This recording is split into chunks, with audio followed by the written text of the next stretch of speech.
All right. We're in Zachariah 7, verses 1 through 7.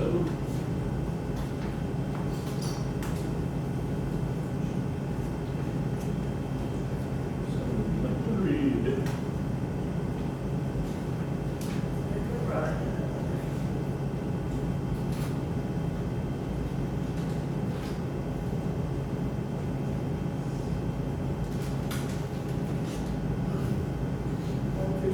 Yes.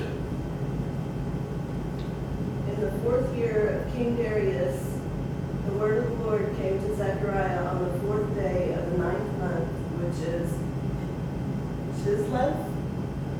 Chislev? I don't know how to say it. The month.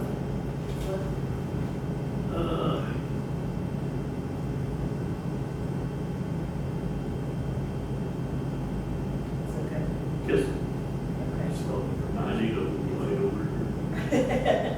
Now the people of Bethel had sent Shazier, Rim, Melech, and their men to plead for the Lord's favor by asking the priests who were at the house of the Lord of hosts, as well as the prophets, should we mourn and fast in the 5th month as we have done these many years? Then the word of the Lord of hosts came to me. Ask all the people of the land and the priests, when you fasted and lamented in the 5th and the 7th months for these 70 years, did you really fast for me? When you eat and drink, don't you eat and drink simply for yourselves? Aren't these the words that the Lord proclaimed through the earlier prophets when Jerusalem was inhabited and secure, along with its surrounding cities, and when the southern region of Judea and foothills were inhabited? Okay, that's Kislev. Kislev. Okay. And that would be December in our calendar. So this, the date that was given here was December 7th in the 4th year of Darius' reign. Okay. And the question always arises, is that date significant? The only significance to it that anybody happened to mention was almost exactly 2 years after they came back home. So the king not only sent them back home and financed their return, and that was very odd for a Babylonian king to do. God touched his heart. He made sure that they had the finances. He made sure that they had the protection. The king's army escorted them back. And 2 years later, the king is still, if you remember last week, he sent 2 messengers with a whole bunch of money to help rebuild the temple. So, God always takes care of us. And sometimes he uses the world to take care of us. I mean, we all have jobs, right? Well, those are not religious institutions or jobs. But God uses those to bless us and take care of us and make sure that we have everything that we need. And he can use the world. In this case, Darius was a pretty pagan king. When he took over from when he defeated the Persians, he was pretty ruthless. But all of a sudden his heart's soft and he wants to bless Jerusalem for some reason. I'm sure he probably sits around in the middle of the night scratching his head thinking, why am I spending all this money on the people that I don't even like? But he did. He does it over and over again. So they've been back 2 years. They just received a bunch of money. We talked about it last week to rebuild the temple. And it's 2 years after he sent them home. So the people had a question about fasting. Tell me what fasting is. Jesus fasted for 40 days and 40 nights. He talks about us fasting. He says when you fast. He doesn't say if you fast. He says when. So what does fast mean? It's a period of time where you don't eat, but you're supposed to be eating. You're supposed to be taking in God's word and God himself instead of food. Okay. He says in the 7th chapter of 1 Corinthians, he said, when you fast and pray, uh, uh, when you set aside to fast and pray, and so he's indicating there that it's a time, it's a spiritual thing.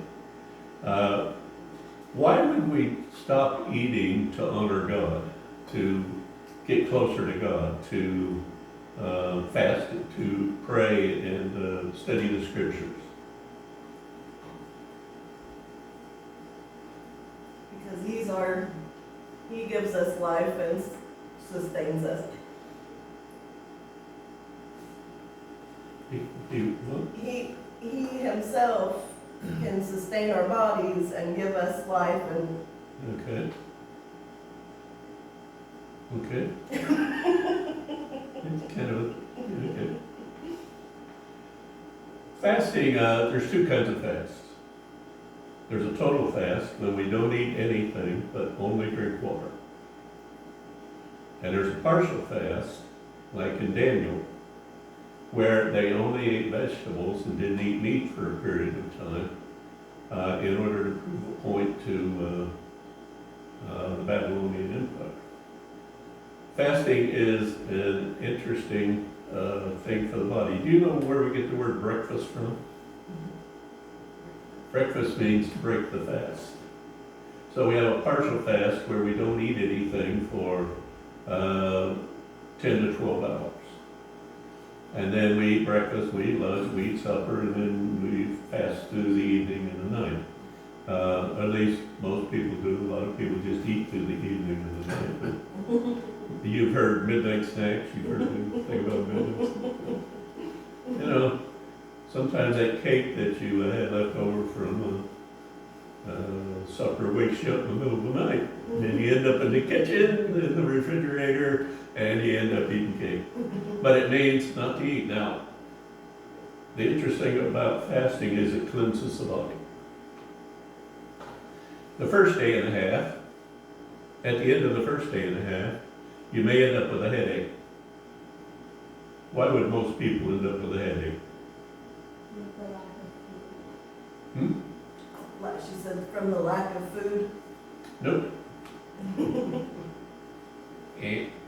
No. Most people end up with a caffeine headache because their body has begun to rely on caffeine to keep it going. We had an employee, Julie, at the post office, and she was just a spark of fire. She'd come in and she'd just be happy, and if you were in a bad mood, she'd just cheer you up in about 10 minutes. Okay.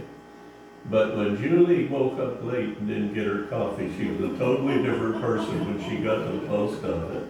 You know, and everybody looked at her and looked at each other, and somebody ran across the street and got her a cup of coffee at the little bakery shop across the street, because everybody knew that Julie didn't get her coffee that morning. And nobody wanted to be around Julie when she didn't get her coffee. Well, how is that different from drugs? Or nicotine or tobacco? We're relying on chemicals to keep us healthy now. I had one cup of coffee in my life, and that was in the Army. And that was my last cup. I did not drink any more coffee after I had that cup of coffee. I don't have time to tell you the whole story, but it was an awful cup of coffee. But it cleanses the body. And then on the second day, people who fast will tell you, on the second and third day, and most fasts are 3 days, on the second and third day, your mind clears up and is really perceptive. Your body shakes off the caffeine, and then you feel just as light as a feather. I have fasted as much as 7 days. And once you get past the second day, your body just is happy. I don't even get hungry. The second thing it does is Our digestive system, our stomach, our esophagus, our intestine, they never get to rest. They are constantly working. We're constantly eating and they're constantly working. They're breaking down the food, they're pulling the moisture out of the food, and they're getting rid of the leftovers. And they're just working because it takes 10 hours to totally clear the system. And most people don't go 10 hours, even at night. Most people don't sleep 10 hours at night. So we are constantly eating and keeping our digestive system working. Well, it doesn't have time to repair itself. It doesn't have time to rest. What would happen if you never had time to sleep? How many days before you pass out? Day and a half. I can hardly get to bedtime in the evening after gardening and stuff. I mean, you know, well, your digestive system is totally and completely working 24 hours a day. And it doesn't have time to repair itself, and to take a break and to rest. Same with your liver and your kidneys. They never have time to stop and repair the damaged cells, to totally clean themselves out, and to have a time of rest. So fasting is a really good physical thing, but it's also a really good spiritual thing because your mind gets totally clear. You read the Bible 30 minutes after supper, and what's it like? You doze off, you wake back up again, you doze off. You read a whole chapter in the Bible, and then you ask yourself, what did I just read? And you don't know. Have you ever done that? Read something in the Bible, and then all of a sudden you think, what did I just read? Because the TV was in the background, the radio was in the background, 4 people, your kids were having a fight in the other room. The phone was ringing, and your wife was on the phone, and you got all these distractions. And you read a whole chapter in the Bible, and you're constantly looking around and thinking about other things, and then you get to the end of the chapter, and it's like, what did I just read? And you go back and you read it again, and you don't remember reading any of it, because your mind is so distracted. Well, it's the same way with fasting. Fasting just kind of clears your mind. You're not carrying around all that sugar, you're not carrying around all that caffeine in your bloodstream. Your bloodstream is thinned out, and it has gone to rest too. And it just opens you up to very clearly thinking about whatever you're doing. All right. Now the question was, which should we consider to fast? If you go down to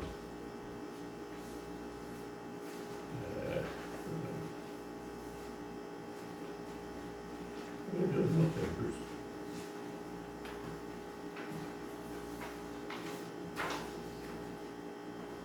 Yeah. Who was sent? This delegation from the northern kingdom was sent. Israel at this point is still divided. It's got the northern kingdom and the southern kingdom. It's like North America and South America. They're both in the same continent, or not in the same continent, but they're both in the same hemisphere, but they're separated. They're both Jerusalem and they're both Israel, but they had some really bad times in the past and some severe disagreements, and so they've been separated. It's like North and South Carolina. They're not the Carolinas anymore, they're North and South. So the northern delegation came down and said, are we still supposed to be fasting? So that's the first and second question is, are we supposed to be? So then in verses 4 through 7, God sends a rebuke. He sends 3 questions. First question. What were these first questions? In verse 4. Really fast for me. Yeah, are you fasted for me? Now, Fasting's a good thing to do for God, but it's also a good thing to do just to cleanse your body. But too often we do religious things for other reasons than for God. Give me an example. Your boyfriend, Rebecca, your boyfriend. Well, let's pretend he is. Your boyfriend says, I go to church every Sunday morning and I don't want to date you unless you go to church with me. So, if you start going to church with him, are you going to church with him for him? Or are you going to church for God? Why do we come to church? That's a question we have to ask. So,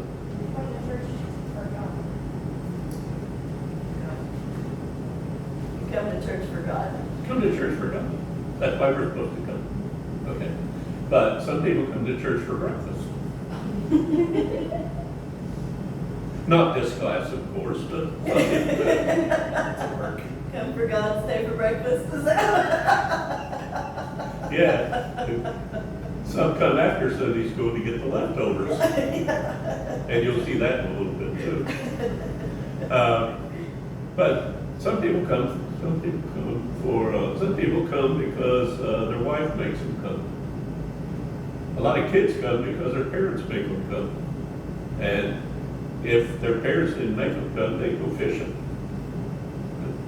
So we got to ask ourselves, why am I here this morning and not sleeping in? Or going fishing? Or doing something that I want to do? If we're coming for God, He'll bless it. If we're not coming for God, then there won't be a blessing in it. It'll just be an aggravation. And a lot of times we do religious things because Grandma wants us to, or because Aunt Helen wants us to, or because Mom and Dad wants us to, or because our boyfriend or girlfriend wants us to. And if that's the reason we're doing it, there's not going to be a blessing in it for us. And God has asked a question here through Zachariah. He said, so why are you fasting anyway? Why do you want to do all that? Jesus said in the New Testament, He said, when you fast, wash your face, put on clean clothes, and don't look pitiful. You know, a lot of people want to look at and say, oh, he's so righteous, he's fasting. Look at how miserable he looks. Kind of like jogging. Have you ever seen a jogger smiling? No, they're sweating a lot, but they're not smiling. They are not out there saying, boy, I enjoy this. This is wonderful. Cross country meets. Ethan's cross country meets. You'll see the most pitiful kids. Yeah, that last 100 yard is like, this kid's not going to make it. I hope there's an ambulance real They fall close. over the line. Yeah. They fall over the line. Yeah, they fall over the deck. I mean, and you're sitting there thinking, why are they doing that? It obviously isn't enjoyable. There must be another reason. You know, most of the things we do is because we like it, isn't it? Most of the things, now I know we have to go to school and we have to go to work. But most of the things we do that are our choice, we do the things we like to do. And some of my best times are when I'm in church with people that are like me, who believe like I believe. That's why Jesus said not to be unequally, or Paul said, not to be unequally yoked. To be with people who believe and do the kind of things that we like to do. Because if we're not, there's going to be all kinds of tension and there's going to be all kinds of trouble. So, the second question was, verse 5, If you would do it, what would be your purpose for doing it? Now, Daniel had a purpose. Daniel's purpose was to show Babylon that eating meat sacrificed to pagan gods was not good for you. And he proved it by eating only vegetables. Now, he was not saying we're supposed to be vegetarians. He was saying, the meat that they were talking about eating was meat that had been sacrificed to Baal and to Moloch and to Ishah, and they were pagan gods. And he was saying, our God does not want us to participate in that. And if you will let us eat only vegetables and not eat that meat, we will show you that we'll be healthier than the people that eat the meat. He had a purpose. He had a reason. Okay? Sometimes we fast for get God's attention. Sometimes we fast to cleanse our bodies so we can think more clearly. And sometimes we fast because we're sick. When are the times that you just lose your appetite? When you're sick. If your dog doesn't run to the dog bowl, usually why doesn't he do it? Because he's sick. Something's wrong. Something's wrong. He doesn't feel good. And I've never had a dog that didn't want to clean the bowl before I got my hand away from it. I mean, they just come roaring to the bowl. Unless they don't, and when they don't, it's time to go to the vet because there's something wrong with them. They got a tapeworm or there's some kind of a problem.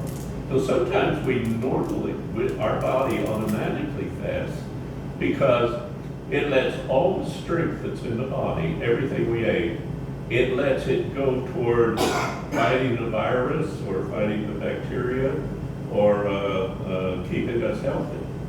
Sometimes our body just fasts naturally because it's what we need to do. So what's the purpose? You gotta ask yourself, why am I doing it? For the Pharisees, it was so everybody could look at him and say, oh, look how righteous they are. And Jesus said, quit putting up on the show, your heart's not there. You're not doing the right thing. This isn't for my purpose or even for your purpose. This is for your ego. And he really chastised you. All right. Verse 6. Were they ignorant about this? Did you look up those verses? Yeah. And what those verses say in general? No, God, he'd already said their burnt offerings and festivals were basically useless. The verse, they were not ignorant of why you fast. They knew what the rules were. And the rules, every rule God gives you is for what reason? If God says don't do something or do something, what is his reason for doing it? Every single time. Want me to tell you? It's for your benefit. Every time. It's for your benefit. Do not have any gods before you. Our God blesses us. Have you ever really think about the other gods, the Greek gods, the Roman gods? They're a mean bunch of dudes, man. They throw lightning bolts. They send thunderstorms. They do all kind of crazy stuff. I don't want those to be my God. I want a God that loves me, who is my Father, and who treats me like a son. I don't want a God that throws thunderbolts just because he didn't have a good day and one of them might hit me. We talk, we kind of include them, don't we, in our lives? Somebody will say something crazy and people start moving away from them like, God's going to throw a thunderbolt. Well, that's Zeus. That's not Joe. That's not our God. Zeus throws the thunderbolts, not our God. But we kind of act like our God would do it too because we let those gods influence us as well. Because they're part of our education. There's a bunch of gods now who are superheroes in movies. Like, Avengers. Huh? Avengers. Yeah, Huh? Thor and, Thor, and Zeus, and, you know, we make movies about them as if they're real. They are real, but they are real, but that's a story, that's a study in demonology, so. Read The Gods Are Back, The Gods Have Returned. Oh, that will teach you a lot about what's really going on in the world today. All those verses were verses that said, this is why and this is what you do. What was their downfall? Same finish as last week. What was their downfall? The old word. they didn't know, Huh? they weren't obedient. They were obedient.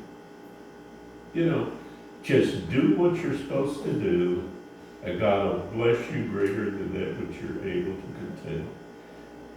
God didn't make anything complicated. He said, here's 10 commandments, do this, you'll prosper. Library of Congress has about 2.5 million volumes of law in the Library of Congress. God said, here's 10 commandments. Do this.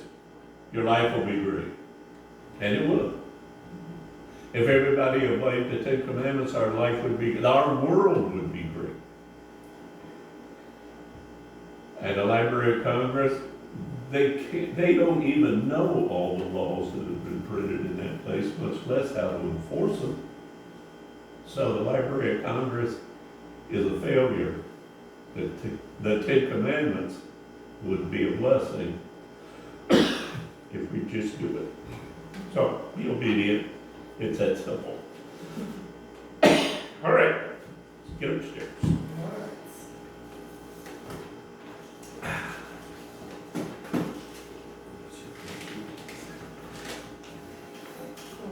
So we'll be here for next week. Oh, nice, we'll be back next week or not?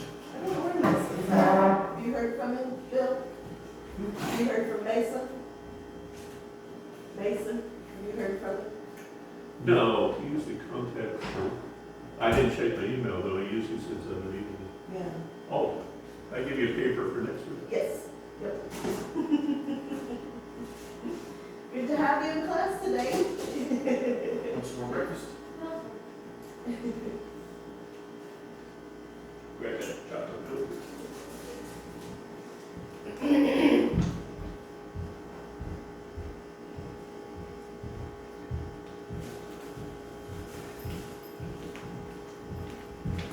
Sorry, Don, I forgot to stop the video.